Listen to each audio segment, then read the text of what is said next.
अब दूसरा प्रकार शब्द का, दूसरा प्रकार, दूसरा भेद। पहला में देखा संज्ञा, अब देखना है सर्वनाम।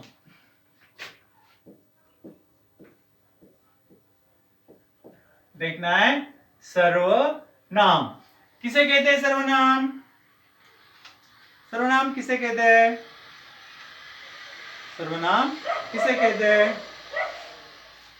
संज्ञा के स्थान पर, संज्ञा के स्थान पर जिस शब्द का प्रयोग किया जाता है उसे सर्वनाम कहते हैं। संज्ञा के स्थान पर जिस शब्द का प्रयोग किया जाता है उसे सर्वनाम कहते हैं। अभी संज्ञा के स्थान पर देखिए, अब एग्जांपल, श्रीमती जी की भौएं चढ़ गई थी। श्रीमती जी ने हेतु को चाटा दे मारा।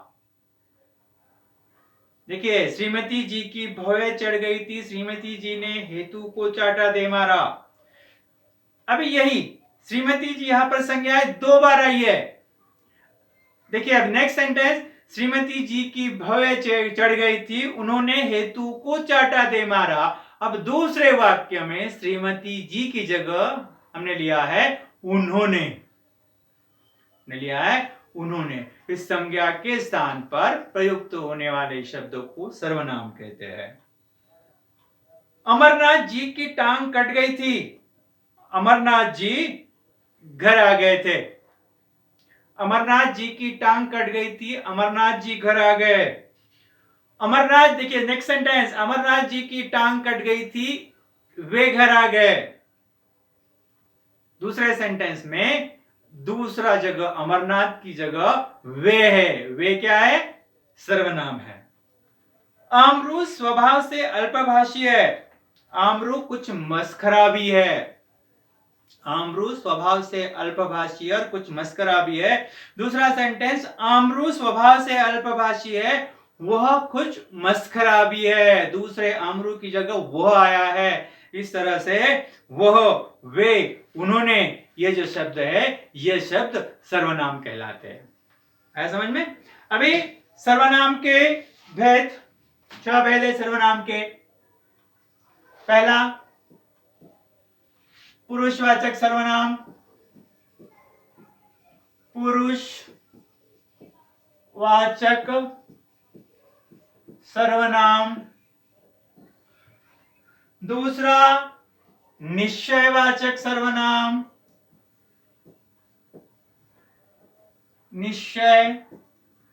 निश्चयवाचक सर्वनाम। तीसरा, अनिश्चयवाचक सर्वनाम।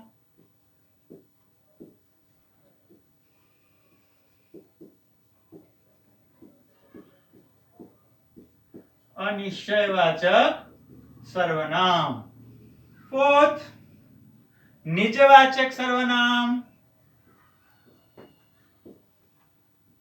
निजवाचक सर्वनाम। फिफ्थ, संबंधवाचक सर्वनाम।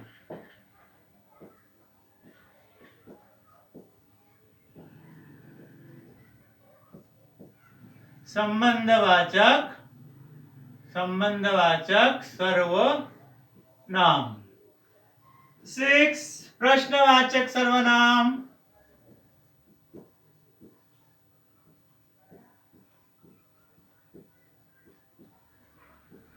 इस तरह से सर्वनाम के 6 भेद, 6। अब इनमें से एक एक करके हमें देखना है। पहला, पुरुषवाचक सर्वनाम। किसे कहते हैं पुरुषवाचक सर्वनाम? पुरुषवाचक सर्वनाम, जो शब्द बोलने वाला, सुनने वाला तथा जिसके विषय में बात की जाए, जिसके विषय में बात की जाए, उन पुरुषों का बोध कराते हैं, उन्हें पुरुषवाचक सर्वनाम कहते हैं। तो इंग्लिश में ना first person, second person and third person same. जो सर्वनाम, जो शब्द बोलने वाले, सुनने वाले तथा जिसके विषय में बात की जाए, थर्ड पर्सन, जिसके विषय में बात की जाए उन पुरुषों को पुरुषवाचक सर्वनाम कहते हैं। क्या कहते हैं? पुरुषवाचक सर्वनाम कहते हैं। अभी इसके भी तीन बैच, एक प्रथम पुरुष, मध्यम पुरुष और अन्य पुरुष। प्रथम पुरुष मैं, बोलने वाला। अन्य पुरुष तुम, तू, तुम, तुझे, तुमसे, आप। और अन्य पुरुष जिसके विषय में बात की जाए, ऐसा वह, वे, उसने, उसे, उनको, जो यहां पर नहीं है। इस तरह से उसके तीन भेद, प्रथम पुरुष, मध्यम पुरुष और अन्य पुरुष। प्रथम पुरुष में मैं, मुझे, हम, हमें। मध्यम पुरुष तू, तुम, तुमको, तुमसे, आप। और अन्य पुरुष जो थर्ड पर्सन है, वह, वे, यह, उसे, उसको, उससे, जो वहां पर नहीं है, जिसके बारे में बात हो रही है। अभी दूसरा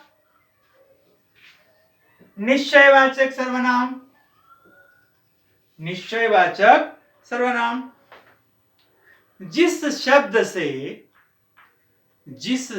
से किसी निश्चित व्यक्ति, वस्तु या स्थान का बोध होता है, जिस शब्द से किसी निश्चित व्यक्ति, वस्तु या स्थान का बोध होता है, उसे निश्चयवाचक सर्वनाम कहते हैं। जिस शब्द से किसी निश्चित व्यक्ति, वस्तु या स्थान का नाम होता है, उसे निश्चयवाचक सर्वनाम कहते हैं। बाबूजी, ये डॉक्टर अनिल है। बाबूजी, वे डॉक्टर अनिल है। ये मीन्स निश्चित डॉक्टर अनिल ही है ये। तुम्हारा कमरा वह है, निश्चित है तुम्हारा कमरा वही है। तुम्हारा कमरा वही है, वह। इससे आज रोटी का इंतजाम हो जाएगा। इससे, निश्चित है, इसी से ही तुम्हारी रोटी का इंतजाम हो जाएगा। इस तरह से जिस शब्द से निश्चित व्यक्ति, वस्तु या स्थान का बोध होता है, उसे क्या कहते हैं? निश्चयवाचक सर्वनाम कहते हैं। अब तीसरा अनिश्चयवाचक सर्वनाम। अनिश्चयवाचक, पहला निश्चय, दूसरा अनिश्चय। उसी के अपोजिट, जिस सर्वनाम शब्दों से किसी निश्चित व्यक्ति, वस्तु या स्थान का बोध न होता हो, किसी वस्तु, स्थान या व्यक्ति का बोध न होता हो, उन्हें अनिश्चयवाचक सर्वनाम कहते हैं। उन्हें अनिश्चयवाचक सर्वनाम कहते हैं। अरे कुछ खाने को ले आओ, कुछ निश्चित नहीं है, जो भी मिलेगा वो, कुछ निश्चित नहीं है। किसी पर विश्वास नहीं किया जा सकता, किसी पर विश्वास नहीं किया जा सकता। यहां पर कोई निश्चित नहीं है, एक व्यक्ति, दो व्यक्ति, तीन व्यक्ति, चार व्यक्ति, निश्चित नहीं है। किसी पर विश्वास नहीं किया जा सकता। नेक्स्ट, निजवाचक सर्वनाम। निजवाचक सर्वनाम, निजवाचक मीन्स जिस सर्वनाम शब्द से अपनेपन का बोध होता है, निजत्व का बोध होता है, उन्हें निजवाचक सर्वनाम कहते हैं। अपनेपन का, निजत्व का बोध होता है, उसे निजवाचक सर्वनाम कहते हैं। या जिस सर्वनाम शब्द से निजत्व का, अपनत्व का बोध होता है, उन्हें निजवाचक सर्वनाम कहते हैं। मैं अपने आप खाना ले लूंगा। अपने आप मीन्स आप, खुद वे ले रहे।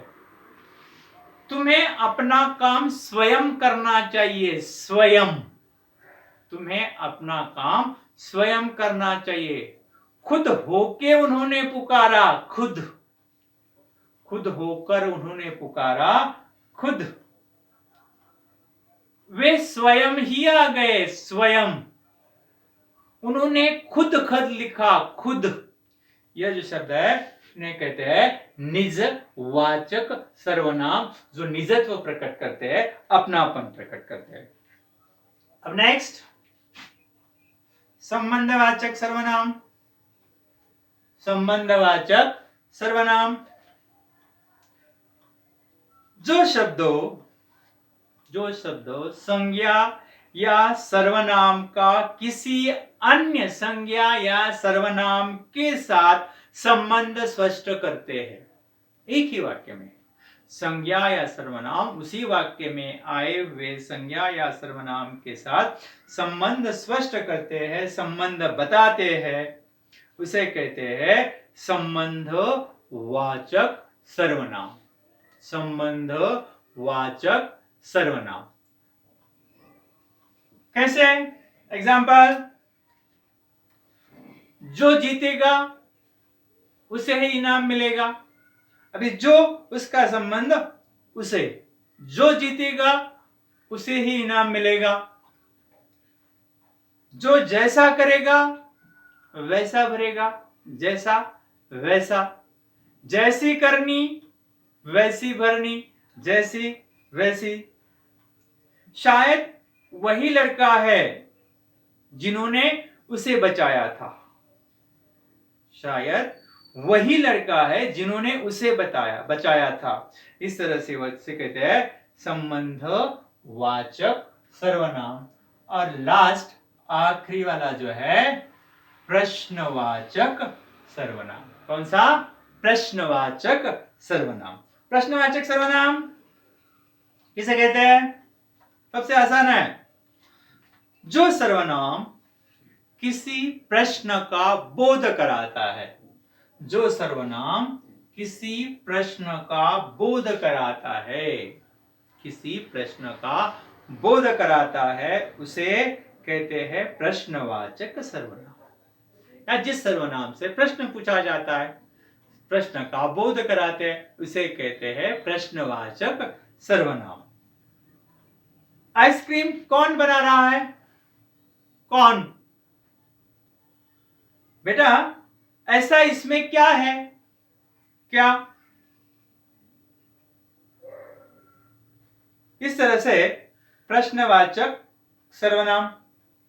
अब ये सर्वनाम के 6 भेद। अब थोड़ा सा रिवाइज करते हैं, कितना पहले पढ़ा। पहले इसमें संज्ञा के बारे में पूछता हूं, फटाफट भेद बताने हैं। किसी पर विश्वास नहीं किया जा सकता। बोलो विश्वास, भाववाचक संज्ञा। लंबी लाठी हमारे घर में नहीं है। लाठी जातिवाचक, कोई भी लाठी। घर जातिवाचक, कोई भी घर हो सकता है। दूध स्वास्थ्य के लिए आवश्यक है। दूध द्रव्यवाचक संज्ञा, दूध द्रव्यवाचक संज्ञा।